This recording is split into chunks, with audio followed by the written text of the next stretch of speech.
taking the lead, analyzing the game from the rink to the field. From the ice to the turf, we'll break it down, discussing every win and every loss in town. We'll talk about the Canucks and the Lions. We are your irrational fans.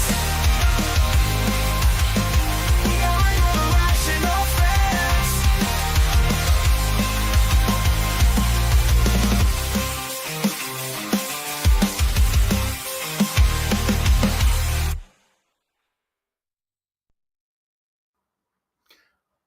We are live with episode 88 of the Hughes Sports Podcast. And as we go live, it looks like we lost the old man, but I am your host, of course, Jake Hughes, alongside normally the old man. Looks like he's getting back in on the show here. He's just too excited. He's hitting buttons all over the place. Old man, how the hell are you doing today? I had a little bit of a panic attack. I'm good. I have no idea what happened. It got to 19 seconds, and then it sounded like you won't know what this means, but a record skipping. Oh, that's always good. I was looking for a coin to put on the needle arm, but well, I know you. I know you're old, and that was like the only technology back in the days. But they've actually come back into style. You're hilarious. How are you doing today, old man? I am doing absolutely fantastic. Extremely excited about our guest today. It's going to be a fast 1 hour, so folks, hold on. It's going to be fun. Yes. Without further ado, let's bring on our guest. If I can find the right buttons here, I've moved things around. Don't do anything bad. We're not doing anything bad. We're bringing in. Let's bring up the title here and bring him in. Satiar Shah. How are you doing today, sir? I'm doing great, guys. Thanks for having me on the show. And as far as technical issues go, I mean, listen, I go through this stuff every day, so don't feel out of place. You guys are good. We're good. For those, yeah, they didn't want you to be able to listen to the show today, old man. Well, I'm going to blame it on the solar flares. Yes. Always. It's always the solar flares. For those who don't know, Satiar is part of the Sportsnet family, part of Canucks Central, Canucks game host. You'll see him a lot during the intermissions, giving his insights. And we are very lucky to have you joining us today to talk the Canucks a week out from the season starting. How has the preseason been treating you, Sati? Well, you know what? Considering last year we finally had a good year covering the Canucks, and as a radio station, I joined Sportsnet 650 in its inauguration back in 2017, and we had the one bubble playoff run, which it was fun, right? But no fans in the building.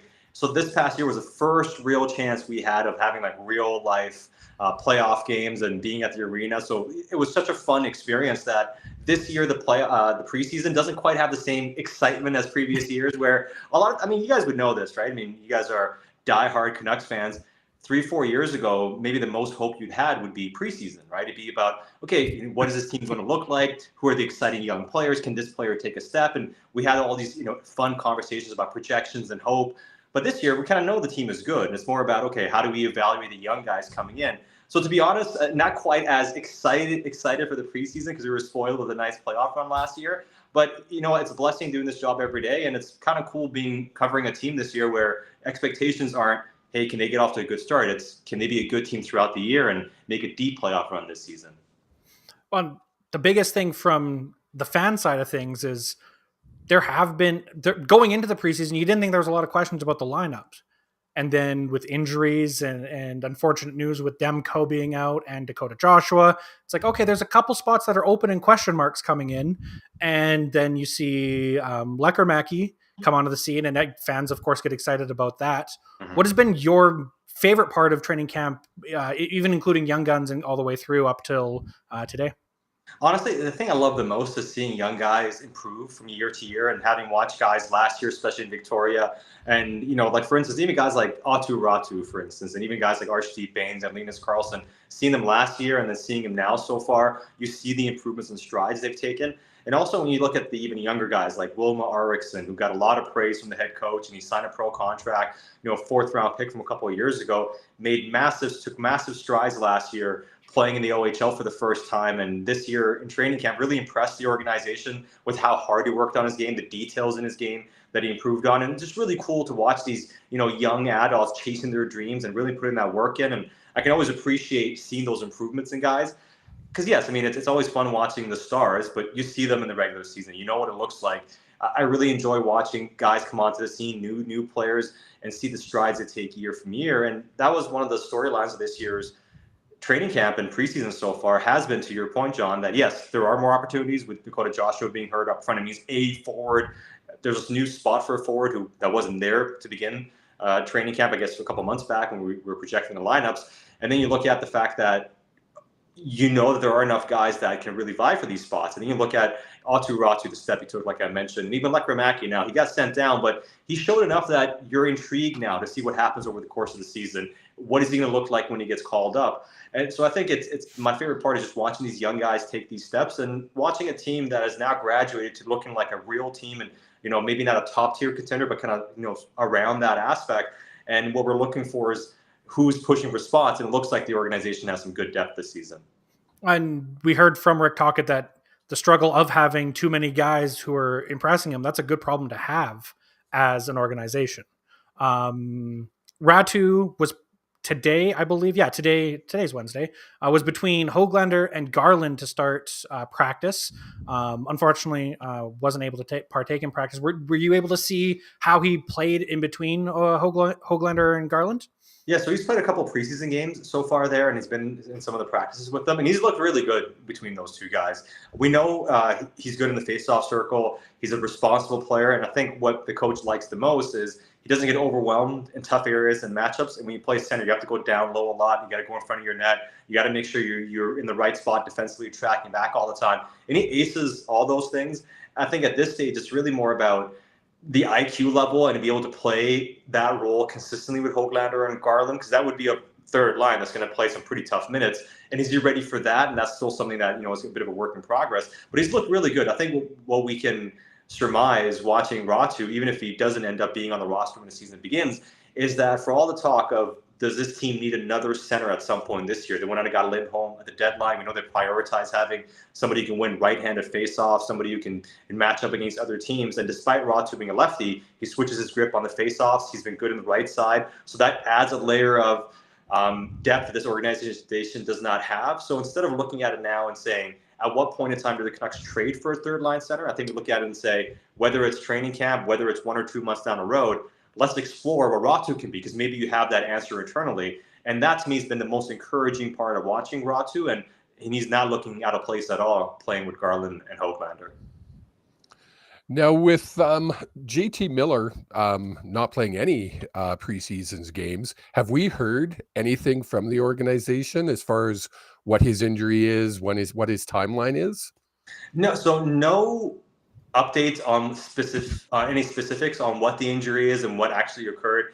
JT's the only person to admit, and he admitted yesterday, that there's something bothering him, and he's very coy about it. Now, I mean, obviously, as you guys know, he hasn't missed a practice. He hasn't missed the scrimmage. He's been there through everything, right? So It can't be anything too bad, obviously, because otherwise he wouldn't be there. The expectation is he's going to play the final preseason game on Friday against Edmonton. So that's something to watch on Friday. If he doesn't play, I think then we can start having some, questions about, is he actually going to be ready? And even if he is, how long does it take for him to get up to speed? But that's my only question with JT now is, when the regular season begins, do we see anything that's holding him back in terms of whatever this ailment may be? And you guys will appreciate this about JT. He's not one to ever really admit to any specific injuries. And one of my favorite stories about JT was back in the North Division season, back in 2020, when they only played against the Canadian teams. JT had, now I can't say for sure that it was a wrist injury, but I know it's an upper body injury. And it was an injury that most guys would probably have taken the rest of the season off. I don't know when it occurred. Was it halfway through? But it was a good chunk of the season where most guys with that injury, whether it was a sprain or whatever it was, would probably take a few weeks off. And JT played every game, and he went through it. And what I heard was JT wasn't going to leave the guys in that situation. He knew how hard the North Division year was, and he never talked about it, never admitted it, never spoke about it the next year, and it was never anything that came up in the media. And generally speaking, he's not going to be somebody who's going to use, whether it's an excuse or even acknowledge the fact that he's had an injury. So I'm not sure we'll ever find out. And if we do, maybe it's like this, where 1 or 2 years down the road, like, hey, by the way, Seth, did you know that JT had this injury? Sometimes we hear these things, down the road a little bit. But that's my only question with JT is, when the regular season begins, is it anything holding him back? I don't anticipate it, but because we haven't seen him, it's the unknown that we'll have to watch to see.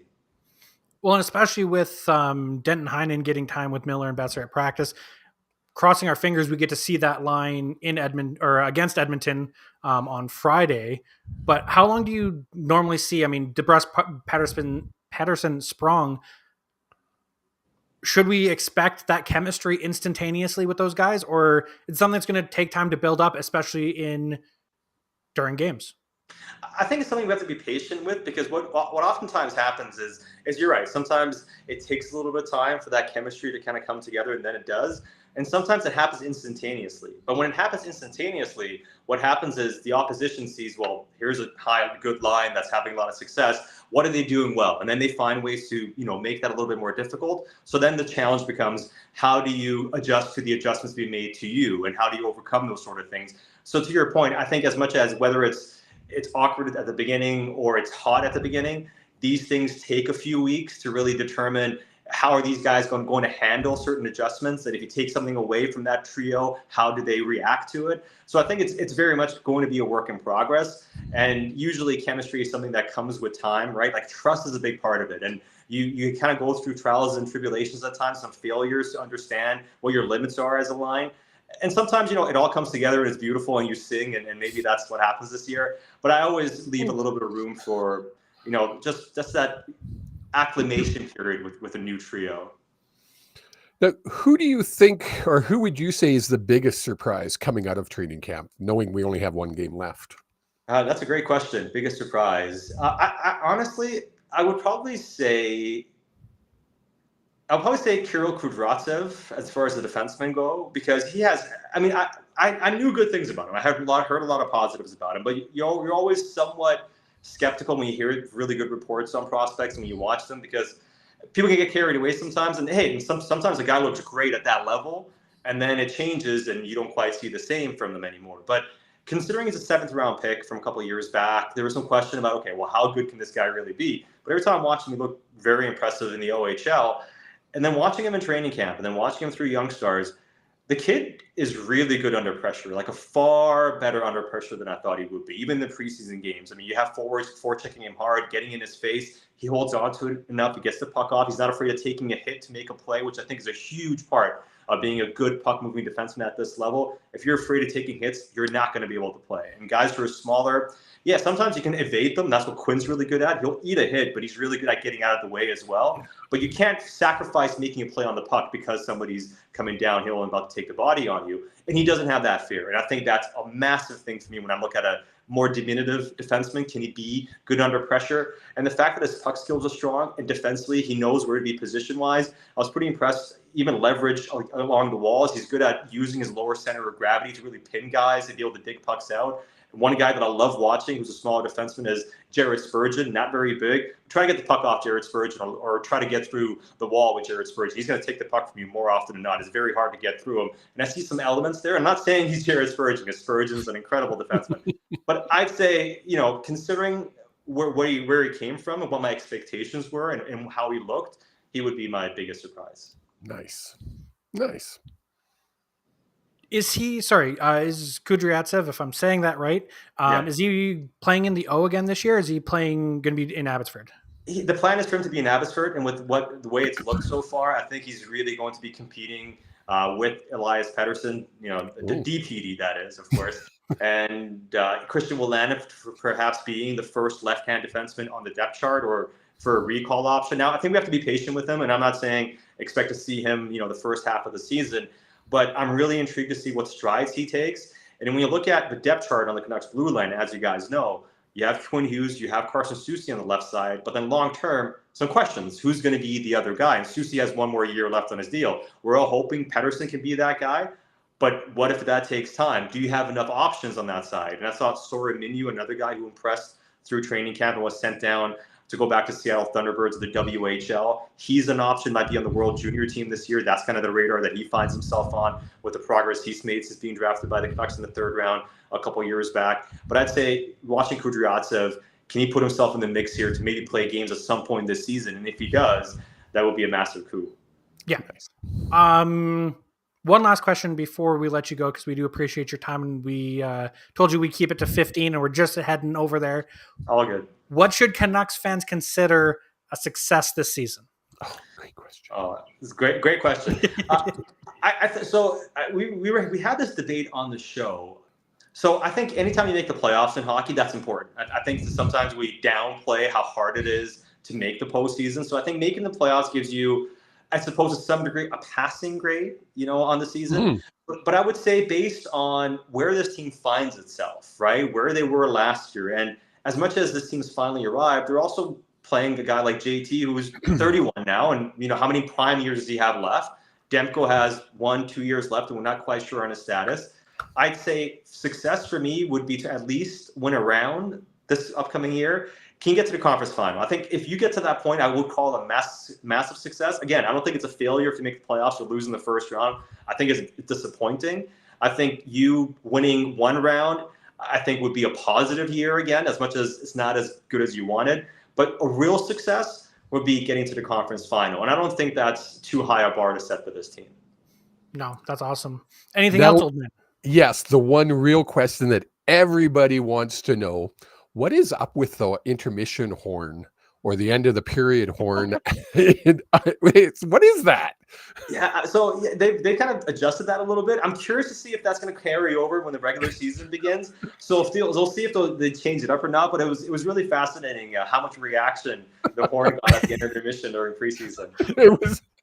I literally follow Twitter while I'm watching the game, and it just blew up during the first intermission. I was like, I didn't even hear the horn. I was like, what is that? Yeah, we heard it too. And I was at the rink. I was like, what the hell's going on? Like, where did somebody score? Like, what happened? That's awesome.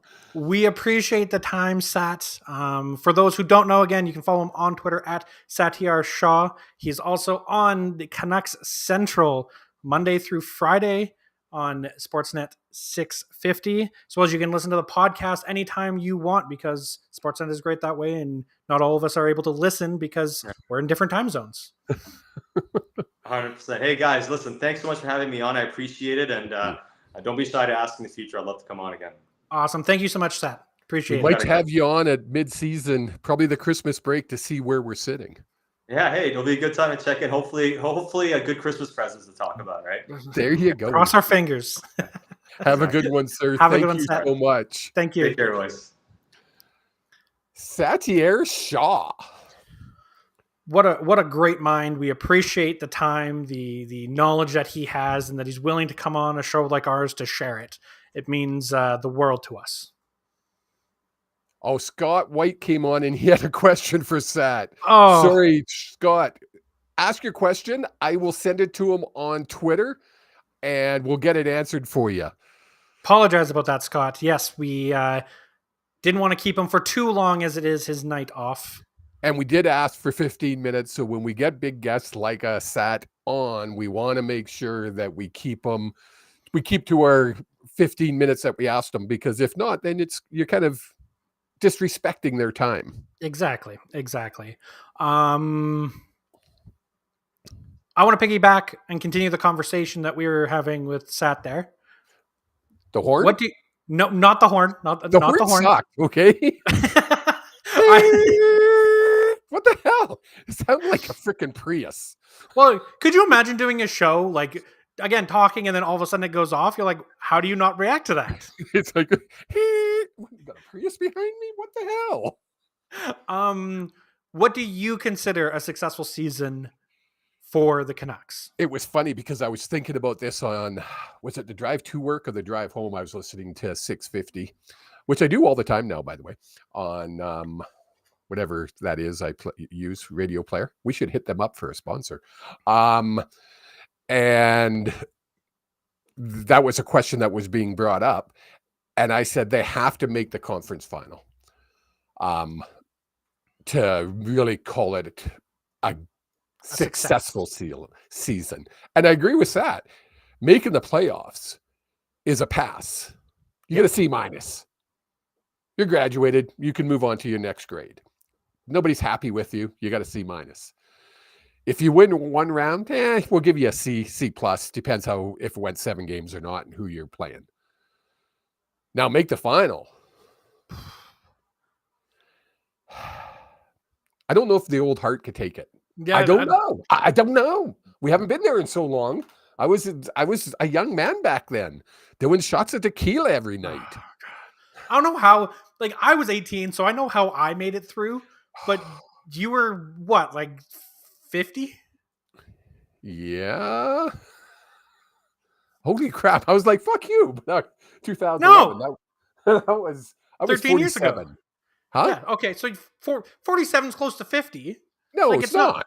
Yeah, it's closer to 50 than it is to 40. It's closer to 45 than to 50. But we're not using fives. Grow up. Like, every morning I woke up after a game and I was like, oh geez, what did I do? Like, why did we go out drinking again? It's a Tuesday. But we just kept doing it. Every freaking night. Who do we See, of blame course- for this? Who do we blame for this? I blame you. It was all No, your fault. seriously, From my point of view, it is 100% your fault because I No, can't blame there was anyone. a young It was- lady named Teresa. It was Teresa's fault.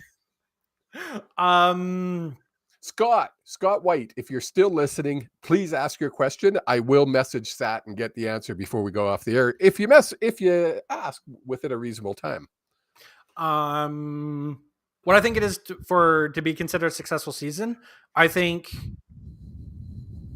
either second round of the playoffs or a top 5 team in the NHL.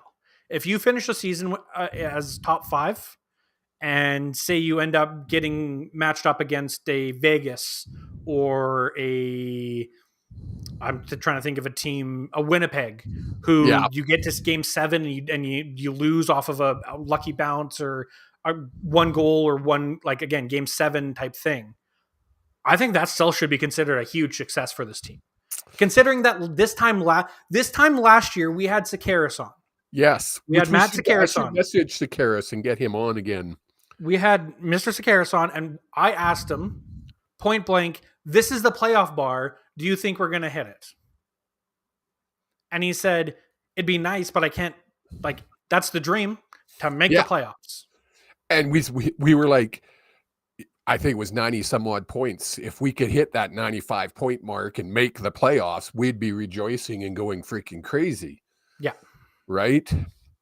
Exactly, right? So, and not only did we do better, we won the Pacific. Yeah.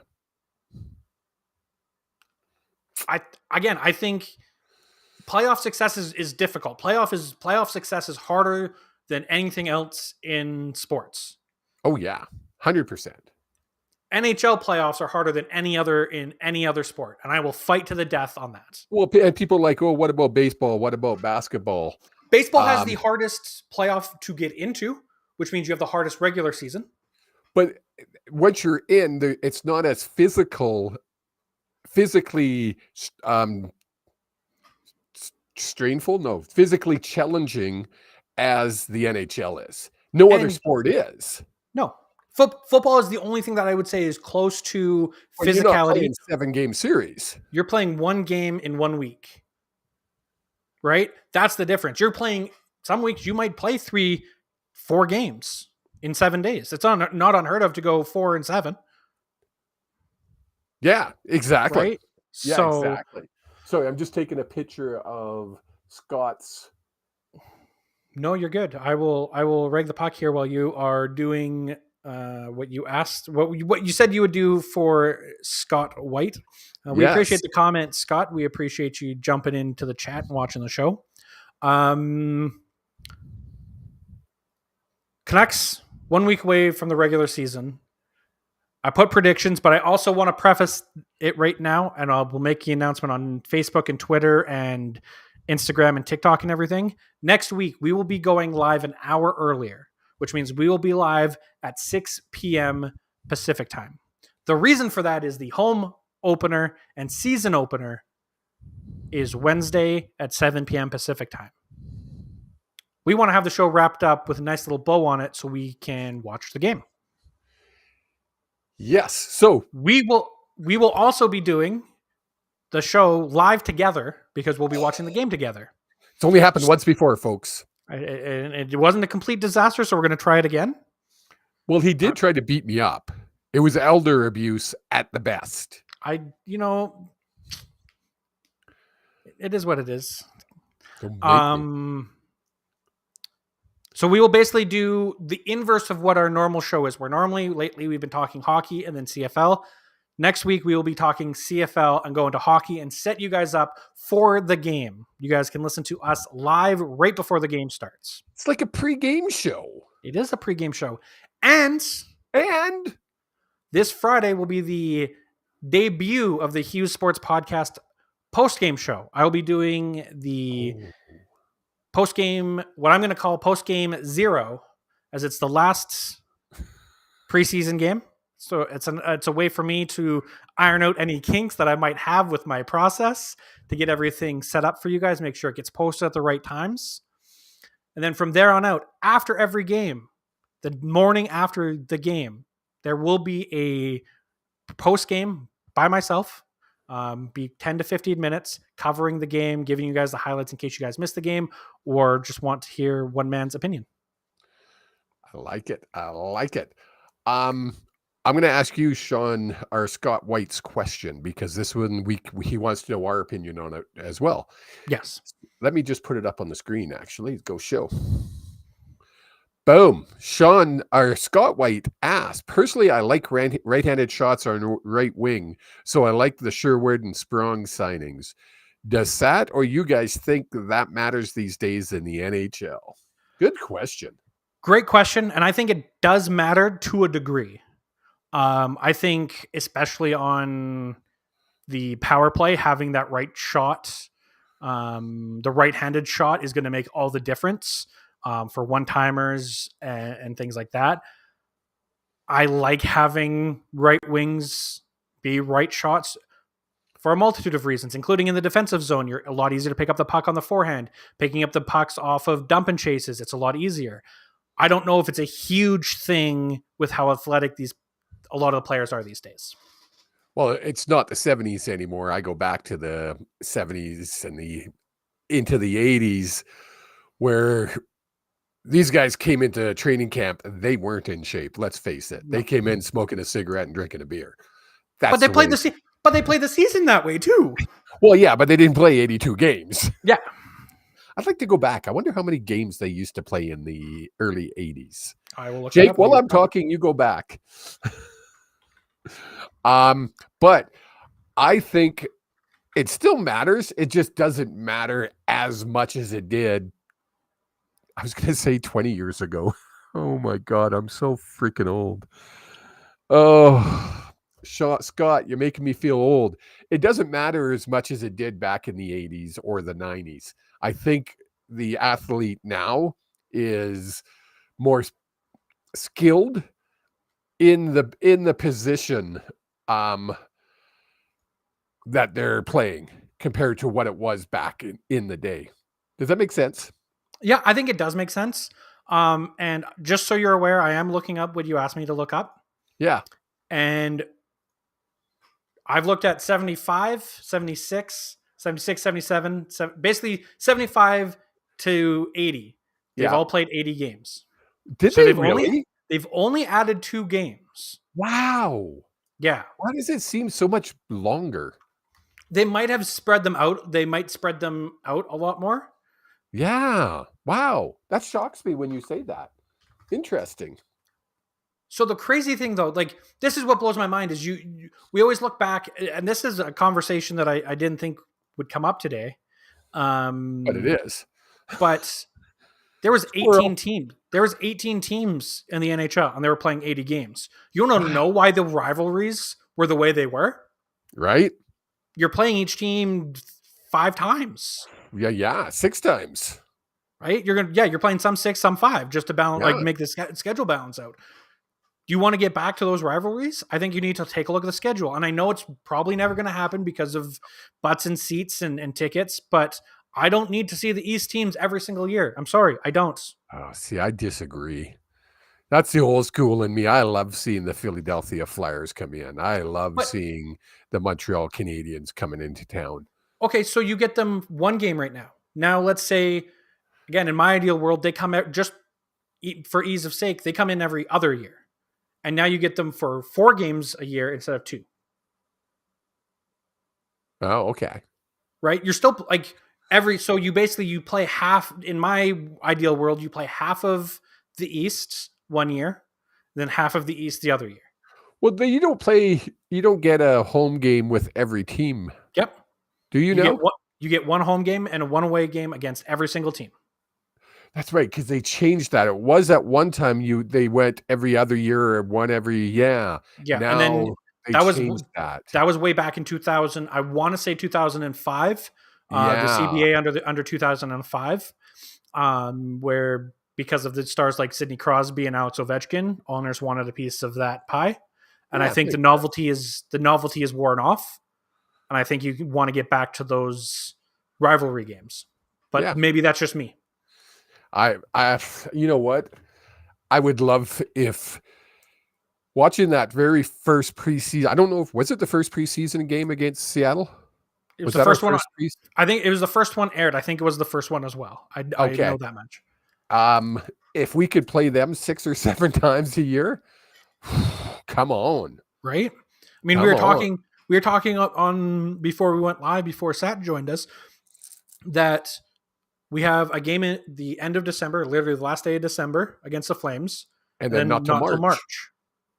And that used to be a huge rivalry, Canucks Flames back in the day. Both teams were making the playoffs, makes it a little bit better. But also they were playing more. Right? Something that I didn't put in the rundown that I did want to touch on is that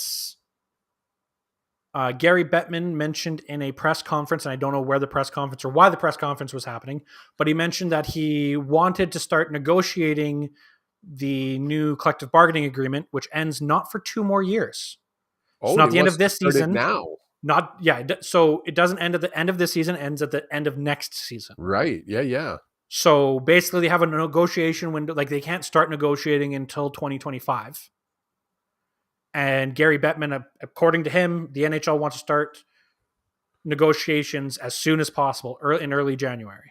Oh, interesting. So that's something that I'm going to keep my eye on as well, and give you guys and you an update, old man. Sounds good. Anything else you want to talk about from Canucks Land, Canucks World before we jump into? Get it freaking going! I know. I'm excited. Oh my goodness! We got one more preseason game on Friday, and then for real in 1 week. The crazy thing. Go ahead. You go. No, you go first. No, you go first because it's totally different thought. So is this. Oh, okay. So we're both like, no, we don't want to talk over you. It's crazy to me. Like we only talk once a week about it. And I couldn't imagine these hosts who talk like 3 hours daily, or 2 hours daily. And they have to like, I don't know. To me, it's just like, it gets so monotonous. I'm like, holy crap, just get the season started already. Well, you got to think like we have guests on once every few weeks because it's just you and me catching up for an hour every week. Yeah. They have guests every other segment. True enough, right? Right. So they've got someone to feed off of, just like we do with when Sad or Satiar comes on. Yes, true enough. So one crazy thing about this year's NHL schedule is the official kickoff to the NHL schedule starts Friday, October 4th. And we don't play to Wednesday. We play our final preseason game Friday, October 4th. Oh, isn't that weird? Because they're playing overseas. They're playing in Europe. Oh, right. I believe it's in Europe. Are you sure about that? I'm 99% sure it's in Europe. It's overseas. I just don't know. For you new fans that just tuned in to hear Sat, Jake sometimes just spurts shit out. Sometimes he hits it, just like every once in a while, a blind squirrel will find the nut. Oh, you found your nut. The Devils and Sabres open the season with 2 games in Prague. Jake, can you let go of your nut now? Nope. Got to hold on to that nut. I set that up really well. I'm proud of myself. Speaking of a nut, I think it's time we hear from Kelstermania. See what I did there? That was good. That was good. Here saying hello to the Hughes Podcast Nation. I am in Aruba. Kids, I got something to show you. I'm down here for the Caribbean Poker Series.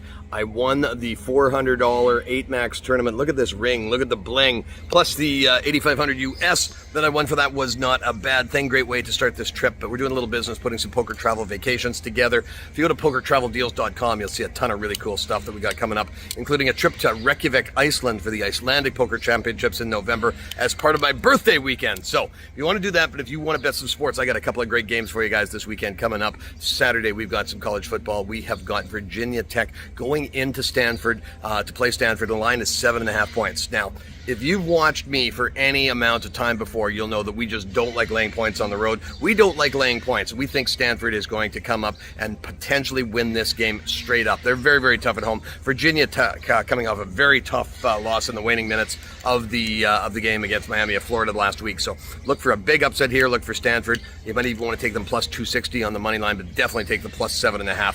That is an absolute gift. Then switching to Sunday in the NFL, we have got Green Bay and the Rams.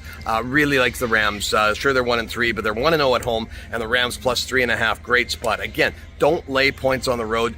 Take the points, take the Rams, take a money line, take some winners. If you need a place to bet in Canada, I'm going to get you the biggest deposit bonuses, the best lines at CoolBet. Send the message either to the Hughes Podcast Nation or to me directly, and I will get you hooked up. Kelstermania here, coming for Aruba. You know, life is tough sometimes. You got to live your best life. Thank you so much, Kelstermania. As you mentioned, pokertraveldeals.com. He's working on building out a huge package there, getting you into Reykjavik, Iceland to play some poker. He sets for his birthday weekend, which we all know that can only mean terrible things for your liver, but great things for a party. You might be noticing that the old man is missing right now. It looks like he's having some technical difficulties, but he's back.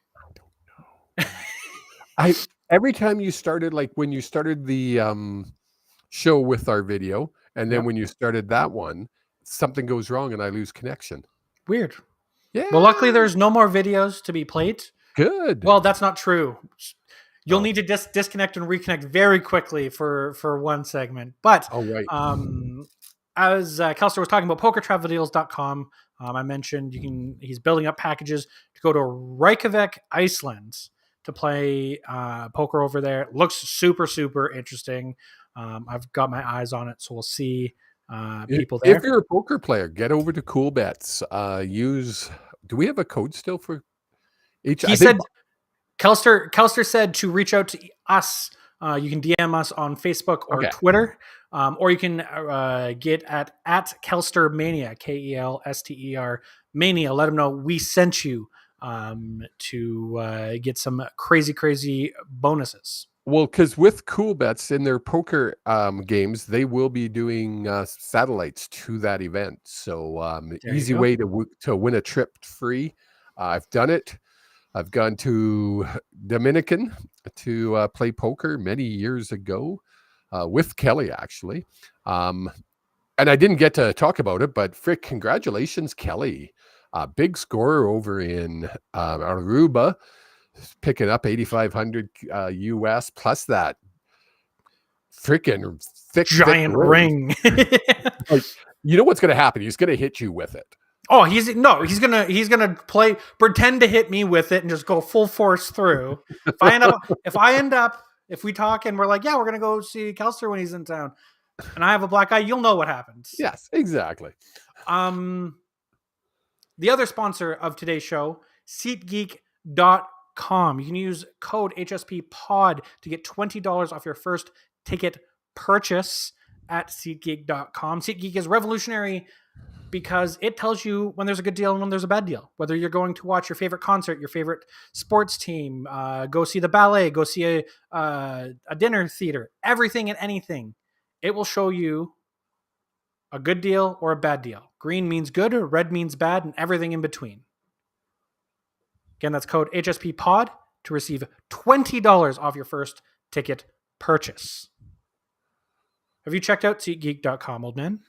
I have, and I forgot, unfortunately, to tell my other half that she should have used HSP Pod as her, or go to SeatGeek to buy. We just bought tickets to Stage West. I'm not sure if we could have through there, but There are all sorts of tickets, all sorts of venues. yeah, we should have looked. You should have looked. You could have saved We'll have yourself. to get in that habit, folks. Get in the habit. Look at SeatGeek. I was looking around. They have some. It's pretty easy to use the app, or just go online if you don't like to get the app. And just remember, the prices you're seeing are usually US. But you said you can change that. Yes. So if you are on the website, if you go to the top right corner, there is a thing that shows an American flag. If you click that American flag, you can change it to a Canadian flag and click over to currencies and click CAD. That way everything you're paying is in Canadian dollars, or every price you're looking at is Canadian dollars, and you will pay in Canadian dollars as well. That works. So now we jump into the week that was in the CFL. We started off this week with the Edmonton Elks taking on the Winnipeg Blue Bombers. Blue Bombers getting a win. A win? 55-27. Like they romped them. It's terrifying me. You asked, are they locked for first? Yeah, pretty much. I think their magic number is down to 2 now. Yeah. Either 1 win from them, 1 loss from us, or 2 wins from them, or 2 losses from us. And they look. And Saskatchewan. Don't forget, Saskatchewan technically still has a chance to win first here. Oh, so yeah. So are they going to finish first? Yeah, they've come on. I mean, a team that went 0-5. Yep. It sounds familiar to me, 2011. And come back and just kick butt on the last 3 quarters of the season. And as much as I dislike the Winnipeg the Bombers fans, that team is on fire right now. And watch out. They are going to, well, not going to be. They will be the team to beat in the West. 21 for 26 for 432 yards. That's insane. What Collaros did. And the crazy. Go ahead. The craziest thing to me is people aren't talking about him for MOP. No. Which blows my brain. Like, if I was a betting man on the CFL, I'd be putting money on Collaros to win MOP. Oh, he has to be up there. Now, some of these, I mean, I was watching the highlights of this game, and some of the catches were just like, you were shaking your head. It's insane. But again, you get a good quarterback with elite receivers, and think magic happens. And that's what's happening in Winnipeg right now. Magic is happening. Yep. Good on them. Right? Hate them, but good on them. You've got Kenny Lawler and Nick Dembski. Those 2 are good enough. And then you've also got Lucky Whitehead, who was targeted once only. You've got Ontaria Wilson. But like, it's spread out across 1, 2, 3, 4, 5, 6, 7 different receivers. Exactly. And you have a total of 5 drops. It's insane. Insanity. And then we have the second part. Before we jump forward, what happens now in Edmonton? Do we go, because BLT started this game, didn't he? Yes, he did. McLeod Bethel Thompson did start. Did he finish the game? Yep. So do we go back to Trey Ford? I'd be shocked if you don't. I think you have to. Who do they play next week? Do they play next week? There's a bunch of teams with buys. Yeah, there is. They're on the bye next week, so they've got time to maybe figure it out and tinker with it. Oh, okay. No, that's a lie. I can't. It's right in front of my face. They play Edmonton. They play Saskatchewan at home. I was like, we're talking Edmonton, dude. I'm losing it. Don't worry about me. Oh, but there's only 3 games this week. Yeah. So yeah, they're playing Elks at home. Yeah. I think they got to come back with Trey Ford on this one, to be honest. And I also wouldn't be opposed to giving them splitting the duties. Yeah, why Say not? you Right? say you go one series. If you're hot, we'll keep it. If not, McLeod Bethel Thompson goes in. Yeah, definitely keep a short leash. And I mean, their playoff hopes pretty much vanished with that loss. I think are pretty darn close to Yeah. vanishing. They would basically need to hope that Hamilton, BC, and Saskatchewan all lose out, which is Yeah, exactly. impossible because BC and Saskatchewan play each other. Exactly. So, yeah, it'll be interesting. And then we talk about another team that has really turned it on and figured it out over the last 3/4 of a season. And I'm not even going to go that far. The last half of the season, basically since Labor Day, the Ticats beat the BC Lions by a score of 32-29. And all I have to ask is what happened in the second half? Like, Nothing. fell apart. Nothing happened. That's a problem. There's no adjustments being made. Yeah, it's just so hard to watch. It was You so had a frustrating. 16-0 lead going into the half. 16-0, and you lose 32-29, meaning you let in 32 points in one half of football. Well, what was the quarter? The fourth quarter alone, I think they scored most of their points, did they not? 18 points. Right? It's like, come on. I don't know the answer, and as you know, I live and breathe and die by this team of mine. It's beyond frustrating. I don't think we have a quarterback problem. No, we haven't. We've been talking about it all year. We have an O-line problem and we have a defensive problem. Or do we have a coaching problem? I don't know. That's a thing. I've been calling. Don't know. I think Ryan Phillips is an amazing mind in football. I've been calling for his head for a few weeks because I don't think you can get rid of Rick Campbell right now because I don't know who you'd replace him with. But something's got to change. Or we're not going to make the playoffs, let alone not get to the Grey Cup, and having it at home will be a great disappointment. Yeah, after coming out so strong in the first 6 games, I guess, going 5-1, we expected big things. Now, potential controversial take, did bringing in Nathan Rourke upset the chemistry in the locker room? No, because it happened before that. I mean, we were when VA got injured. When VA started getting hurt was when we started falling apart. He was hurt. We know for a fact he was hurt the week before he got taken out of the game. Yes, exactly. Because we were at the game in Calgary, you could see that he was not what he should be. Yeah, I think. And I don't know if you've watched it. It's kind of a nice tie-in. I started watching the documentary series on Amazon Prime called Saving Sakic. I don't know if you've watched it or not. I haven't. I saw it. And I'm trying to watch Receivers right now, and I don't have time. It's a 45-minute documentary. That's it. Oh, Just one episode. It's really nice, short, gets to the point. And I didn't even know about this story because I was 4 years old when it happened.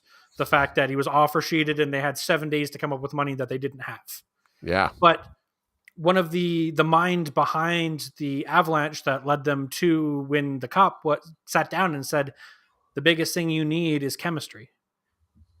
He said, I don't care. You could have the most talented players in the world, but if you don't have chemistry, you don't have nothing. Exactly. And he said that, and it was just one of those ticks in my brain that said, maybe that's what happened with the Lions. You upset the status quo, and what happens? Yeah. Or is it like your mom said, all of the Could above? be. Everything putting it together, and everything together is causing just chaos. We got Betts back. Where's he been? He's been almost invisible out there in the linebacking core. Some of the late hits, he was like, I don't know if Bo said something to him in the second half. I think Bo probably whispered something to him that was an insult to him, like, how was your time down in the NFL or something along those lines? Or was it simply pissed at Bo? Or was it he just simply pissed and Bo was his target? Like, you know what I mean? Like, yeah. they start losing and Yeah, the announcers brought it up. Is the yard affecting them? Yeah. Right. I mean, Right? it could be. Scott, I'm not going to go to it now, but Sat did get back to me, so I will answer your question before we go off the air. Then we have the first game on Saturday. We had the Ottawa Redblacks taking on the Saskatchewan Roughriders. The Riders winning by a score of 29-16, giving the Riders second place in the West. Ottawa, come here. You had one job. We can't get any help. Nope. Why does everybody hate BC, Jake? I don't think they hate BC. I think the West just sucks. It's just been a weird year. It makes no sense. Like, Ottawa's been playing so well, and then they just lay an egg. Right? And, I mean, Winnipeg went 0-5, and now they're in first place in the West. They've won, 7 in a row? Yeah.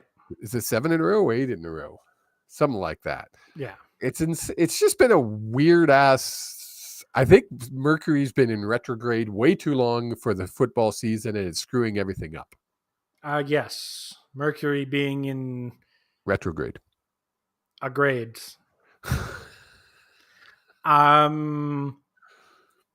With this loss, effectively puts that tie to use against the Argos. Yeah. So the Redblacks are holding on by the skin of their teeth to second place. I don't have too many comments about the game, except for the dirty hit. Did you see the dirty hit? Before I get into what I want to say, I want your opinion on it. What is it with Rider players? Like, every time I turn around, there's another Rider player getting fined, and you got fucking Mr. Ball, who used to be the voice. I can't call him the voice of the Riders. He used to be the play-by-play caller for the Riders, and he sucked at it, so they let him go. I don't like the man. And he has his own podcast, and he's out there raising funds for Big Hill and not Big Hill. I can't remember his name. Yeah. Anyway, this was probably one of the dirtiest plays I've seen in a long time. Like, he didn't just, like, if you didn't see it, folks, he picked the player up, he turned him, and then slammed him down on his head. And that's really the only way to say it. Anybody that saw it differently didn't see the same replays I saw.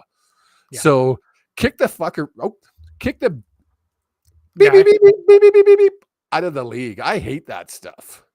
Yeah, completely unnecessary. It was at the end of the game. It didn't mean anything. No. And all you're going to do is injure someone. Like, if I saw that play and I was the referee, I'm having a conversation with the rest of the referees, the rest of the officials and the head referee to talk about, is that a rough play?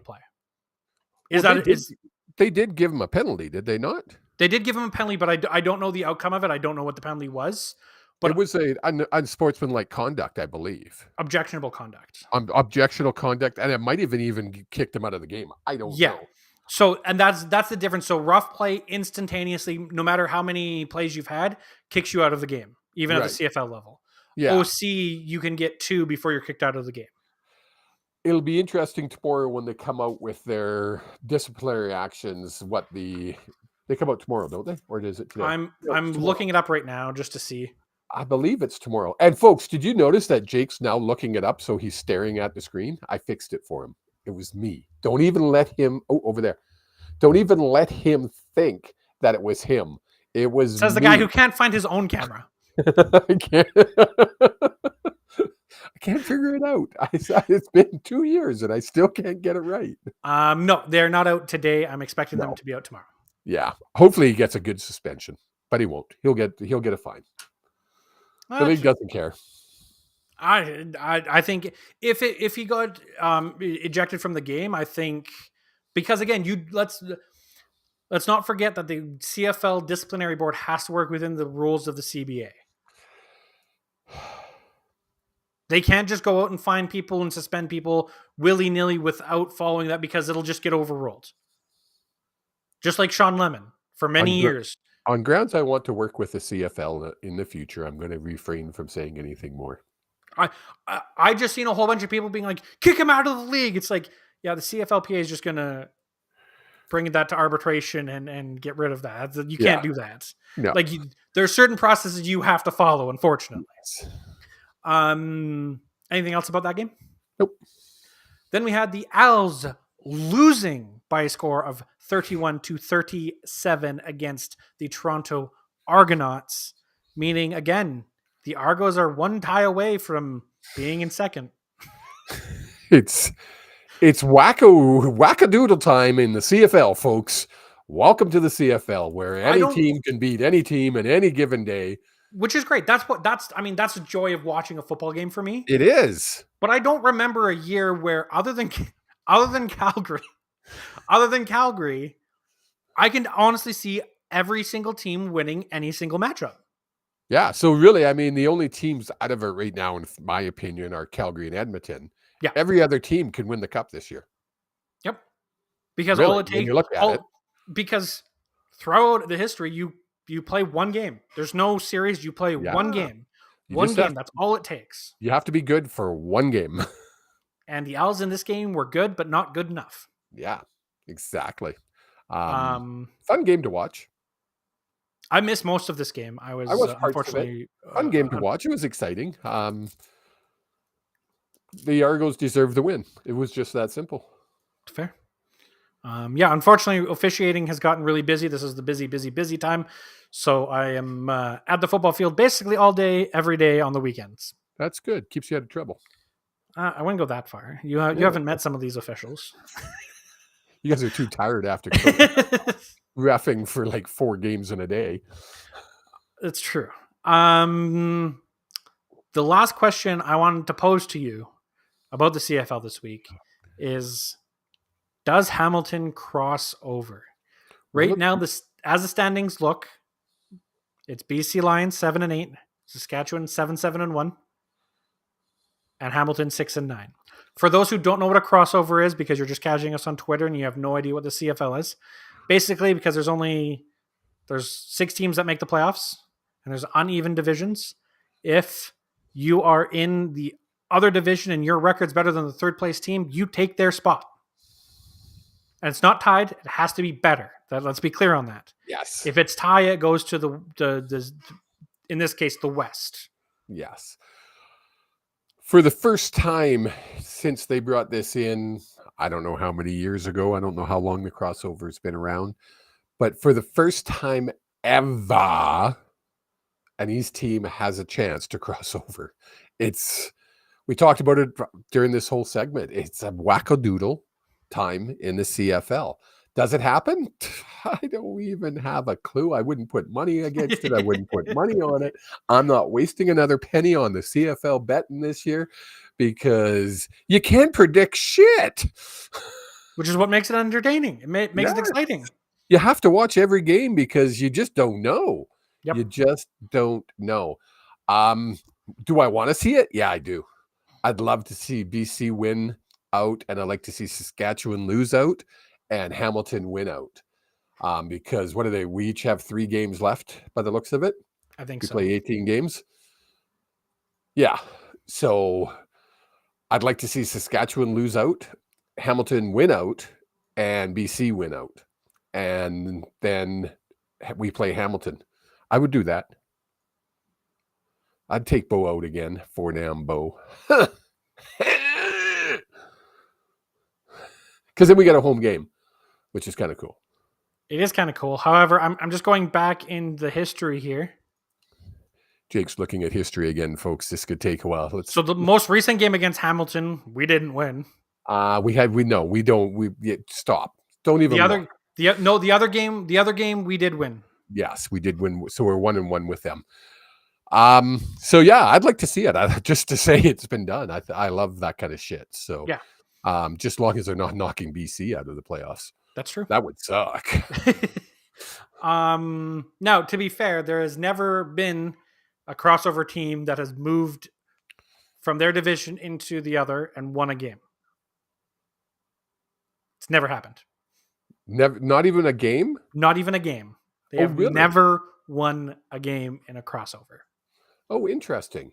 It's one of those things that it's always been, this Are could be you the time. 100% on that? I am 99.9% on that. Okay. You can look it up. Except you need your phone for this next bit because we promised a gentleman an answer to his question. Oh, Scott. yes. Scott, you had asked Sat, just as he left, you had popped on and asked Sat, do you think having right-handed right winger matters in the NHL? So Sat answer is, yeah, I prefer a right-handed shot for right wing, especially when it comes to making plays along the board. So yeah, he does think it's still important, which most people, I guess, would say that. I just don't think it's as important as it used to be. If you've got a guy who's comfortable playing off on his backhand and can still win the board battles, and he's better than your next right winger, I don't think it matters. Exactly. But are you ready? No. Well, everyone else is ready for everyone's favorite segment of the show. Kicked out of here again.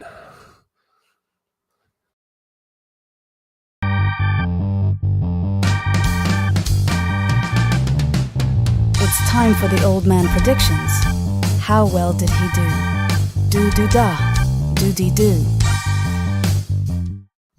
That's right, ladies and gentlemen. The old man predicts how well did he do, do-dee-da, do-dee-do. It was my chicken dance. And God, I hope it's better than his dancing. But the old man last week went 2 wins and 2 losses. What's my record now, Jake? 34 wins, 25 losses, 2 ties, and 3 perfect weeks. That should be about 39 wins, but you changed your picks. I didn't change. If you told me you never changed your picks, I would take your word for it. But I know for a fact you've changed your picks at least once. Oh, speaking of that, I haven't even made my picks yet, so I'm going to be making them live while we do it. Look at that. So this week I'm loading it up because we have Friday, October 4th at 5 p.m. Mountain Time. That's 4 p.m. Pacific. The Winnipeg Blue Bombers taking on the Hamilton Tiger Cats. Yeah. Going Winnipeg. They're just they're rolling, man. They're rolling. I would love to be wrong on this one. This is one of the games that I don't mind losing. I will go 0-3 if Ticats could beat Winnipeg. That's fair. Well, we can't have you going 0-3 because the BC Lions take on the Calgary Stampeders. I was going to say something, but I'm not. I'm taking the Lions, obviously, along with 90% of my fellow Pick'em people. Which just means it's the biggest trap game. If BC, we're going to say it again, are you? If BC loses this game, heads have to roll. Yeah. But the problem in the CFL, you can't let heads roll. Sorry, I'm not speaking into the mic again. He hates when I do that. He hates when I do this too. When in the CFL, you can't make heads roll because they have this stupid admin cap. Yeah. Anyway, BC. And then the final game, the only game on Saturday, is the Saskatchewan Roughriders taking on the Edmonton Elks in Edmonton. Going with the upset of the week. According to Pick'em, this is the upset. I'm going to go with the Elks beating the Riders. I'm not surprised, and I got 3 for 3 on this week. The old man predicts this week the Winnipeg Blue Bombers, the BC Lions, and the Edmonton Elks. It feels weird that there's only 3 games this week. I'm sorry. It'll never not feel weird to me. We can't have, we're this close to the end of the season. I guess it makes sense to have more buys this close to the end of the season. It just feels awkward. What do you mean? Oh, having this many buys. Yeah, so there's 3 teams not playing this week. Yeah. Instead of just 1. Exactly. No, I agree. It's kind of weird. It's kind of weird. Oh, would you stop that? I fixed it. Oh, gosh, dang it. See, folks, I'm 38-25. That's my record. That's My my dream. true record. My screen, and I hope what's going out to the fans is 32-25-2. That's not true, though. And You know it. You know for a fact. Oh, I didn't save these. I almost didn't save my picks, and You know what we really lost. You know what I do know for a fact? So What do if you know for a anyone fact?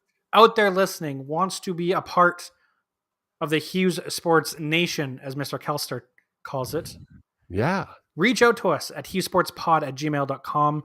If you have a company, a cause, anything that you want promoted to a dedicated, loyal fan base, because we get the same people showing up week after week who love the show, give us feedback, and we want to share your products with them.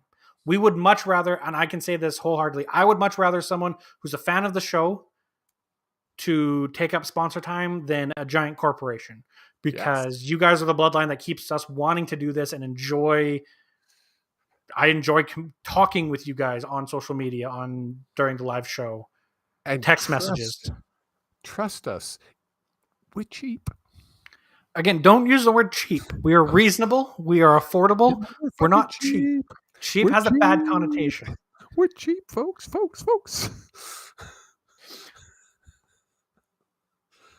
3 things before we go.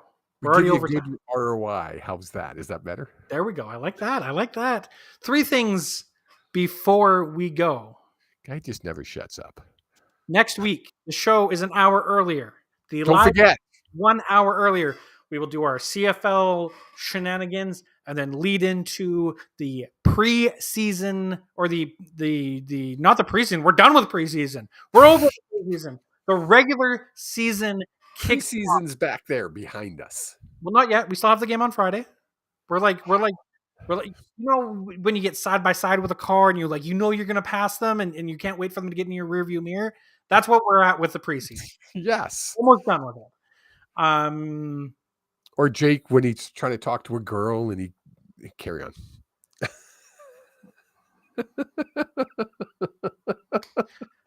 I'm taking strays here for no reason. If you want to show support for the show, comment, like, subscribe, hit that share button, share it with one friend. If everyone here shares it with one friend, this podcast will blow up overnight. If you want to say thank you to our guest, you can hit him up at Satiar Shah on Twitter. Say, hey, it was great seeing you on the Hughes Sports Podcast. We appreciate it and love it because it gets our name out there more with a guest that we really enjoy. The third thing and final thing, you might have noticed yesterday, there's more content on the Hughes Sports Podcast YouTube page. That has been removed because I am an idiot. However, moving forward, most days of the week, I will be posting a new video from NHL 25. Basically, I'm going to play through a franchise mode. I started the franchise mode live on stream. I'm going to continue playing that franchise mode, play it out until either we win a cup or I get too frustrated and annoyed with the game and want to restart. I thought you and I were going to do something. We will do something. We're in the planning stages of that because that's going to take up a lot of... I don't think you understand how much time it's actually going to take up for us to do something like this.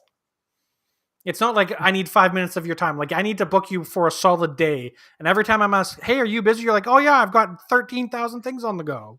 Well, I'm a busy guy. I can't help it. So maybe I'll book you off in like January. I'll just book you off for like 2 days and we'll get through it. Probably December when I get home from our cruise. Which reminds me, you got to find a guest for those. We can talk about that off screen. Okay.